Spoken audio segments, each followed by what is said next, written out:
Peggy 18.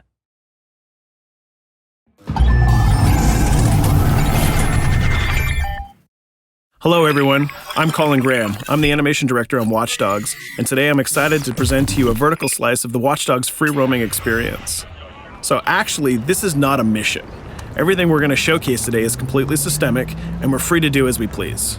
We start off in the wards, the low-income district of our interpretation of Chicago. When creating the world of Watch Dogs, we wanted to stay true to the city and give a unique flavor to each and every neighborhood, not only in terms of the architecture, but also in terms of the people that you'll encounter and what is happening in their day-to-day lives. In the wards, you'll see working-class citizens, rusty cars, gang members, abandoned houses, and low-grade pawn shops. It's really not the kind of place that you're going to want to be alone after dark.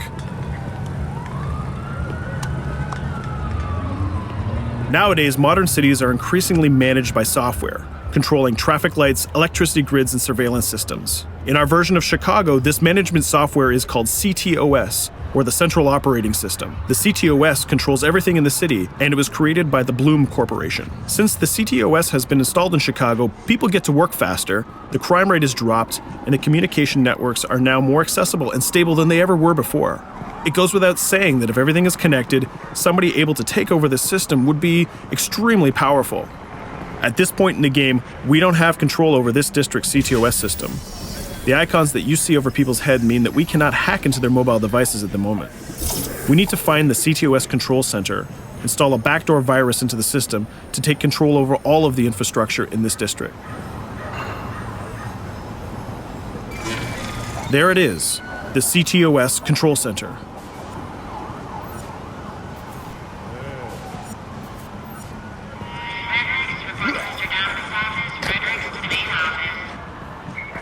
Watch it. You're walking someplace you got no It's heavily business guarded. Let's see if we can find the server access codes from a distance. With cameras, we can explore restricted areas without being spotted, tag different guards, and access details on their lives. What the hell is she doing with that weasel motherfucker? It seems that Bloom employees all have a sort of shady past. There it is, the access code to the server room. Unfortunately, we can't access the server via the cameras. We need to sneak inside. One thing that was really important to us when we designed Watch Dogs was to fully support different player styles. Every situation in the game can be tackled the way the player sees fit. In this situation, we can go all out guns blazing, completely stealth without the guards ever seeing us, or we can hack from a distance without ever setting foot inside the restricted area. Let's hack this forklift. Aiden can use the environment to distract and lure guards. Pretty much anything you hack has multiple functions. So, for example, you could use this forklift to access the roof, or you could use it to create cover. Hacking in Watch Dogs is all about player expression. Let's set an improvised explosive device so we can hack it a little bit later.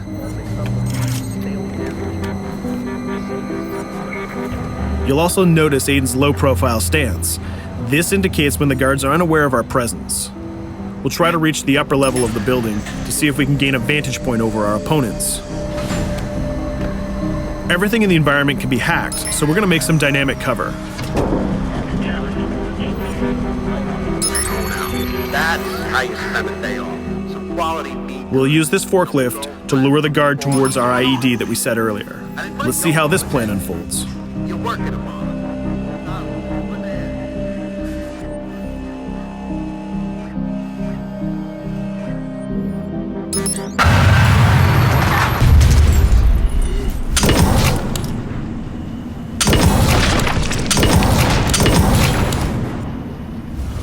What you just saw is called focus. It represents Aiden's analysis capabilities and his quick reflexes. This gives the player more time to combine core game mechanics together, such as shooting, hacking, and driving, in order to handle more complicated situations.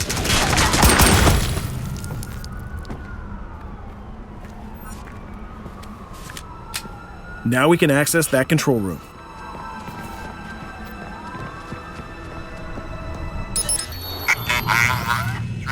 Drop 2, 5.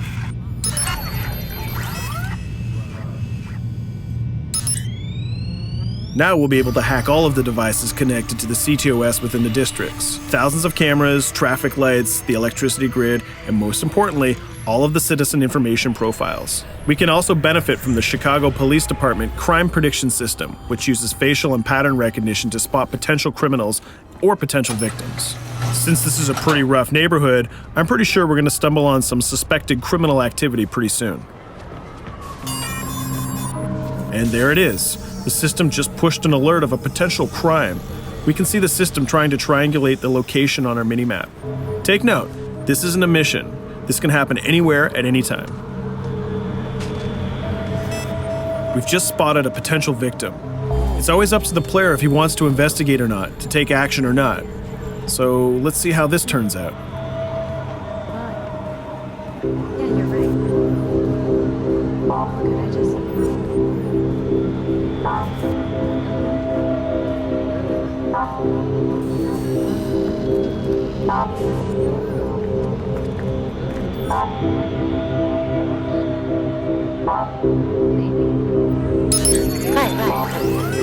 You think you're leaving me? Huh? Jesus, I told you to stay away from me! You belong to me now. Get it? You better leave or I'll call the cops! I'll fucking kill you, goddammit. Get off! Yo! That was close. Good thing that we intervened. We managed to prevent the crime, but we triggered a chase. From here, the criminal's behavior is unpredictable. He can try to get away, shoot back at us, surrender, or call for backup.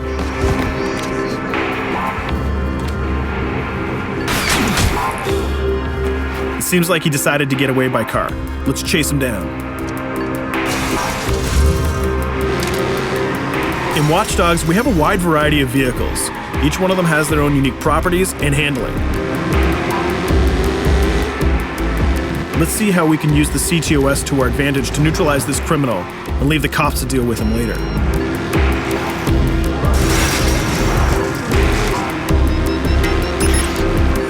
The chase stops right here. Using the blockers usually reserved for the cops during interventions, we managed to stop this criminal without killing him. This gives us a reputation bonus.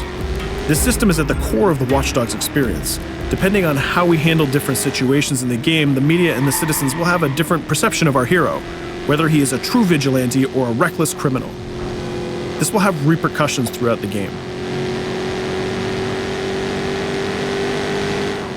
Now, let's head for the Loop, the historical district of Chicago, where you're going to find the most iconic buildings in the city.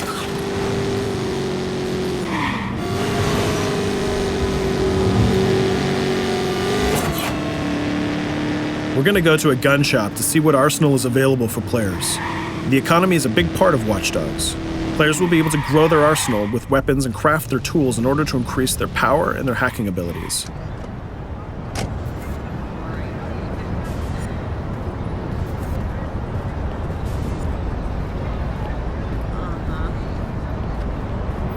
No, it's okay.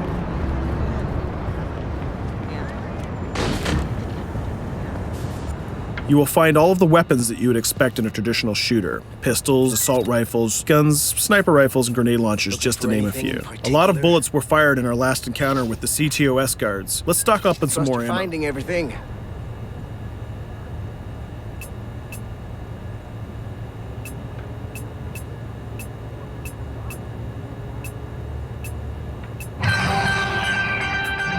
As we mentioned earlier, the media keep track of your actions and the citizens are going to react according to the perception that they have of you. Here, the media is reporting a crime in which you are the #1 suspect. The gun shop owner recognized you and decided to trigger a silent alarm to notify the police. Copy that. Possible one suspect presumed armed and dangerous. Police are now trying to locate the source of the threat using the surveillance system in the city, represented by the yellow circles on the minimap. Come in, PH3.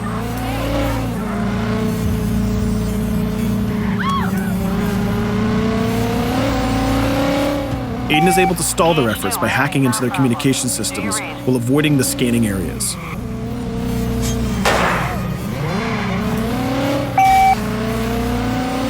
PH units, do you copy? Repeat, squad to all PH units. Once they've lost our trail, we can go back to our activities.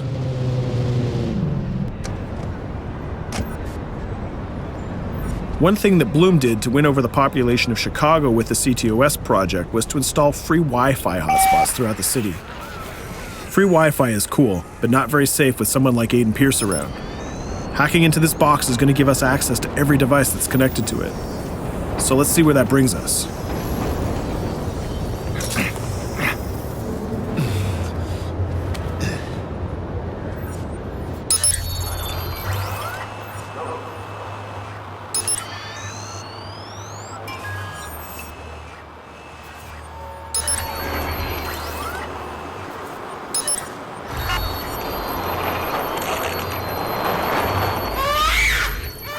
We just hacked into the webcam of a laptop. It seems that we're in the apartment of a mother and we can hear her baby crying in the background. Her bank information is in her mobile phone sitting right there on the table in front of us. It's totally up to the player whether we decide to steal it or not. Of course, this won't affect our reputation because nobody can witness this action. Just like in real life, nothing is totally black or white, but rather many shades of gray. This is exactly the situation where we want the player to question his own morality. Let's go withdraw that money. If you think that you're alone, think again. Aiden is not the only hacker in town. Someone's trying to install a backdoor virus on Aiden's phone in order to steal a portion of the information that he's gathered through the game so far. First, we're gonna have to reach the area where the signal is coming from.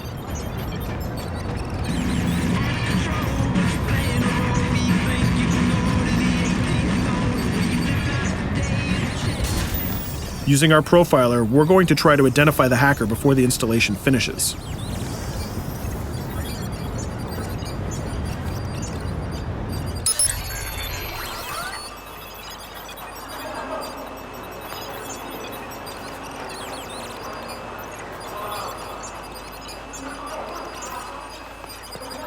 There he is.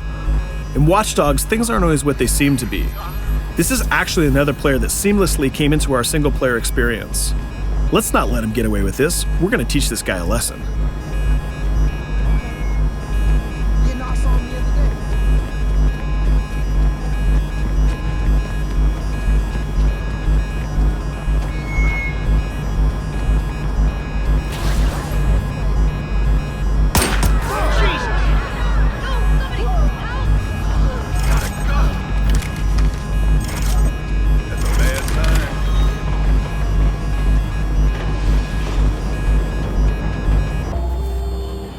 We stopped the hack, but the hacker managed to get away. I don't know about you, but we can't let this pass by. We need to retaliate. Using the grid, let's see if we can find that second player. There he is. Let's enter his game seamlessly.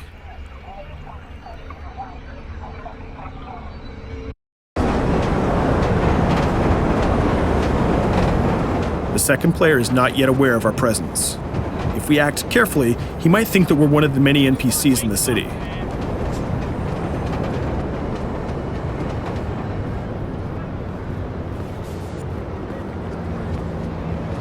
What was that?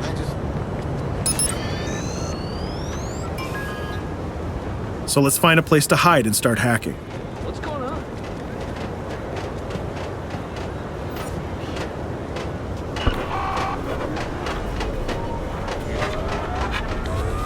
The second player has just been alerted that a breach has occurred on his phone.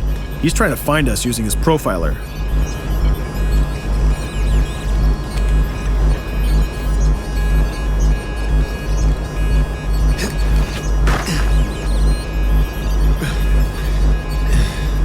He's dangerously close. Let's hide in the car. We're spotted. Let's get out of there.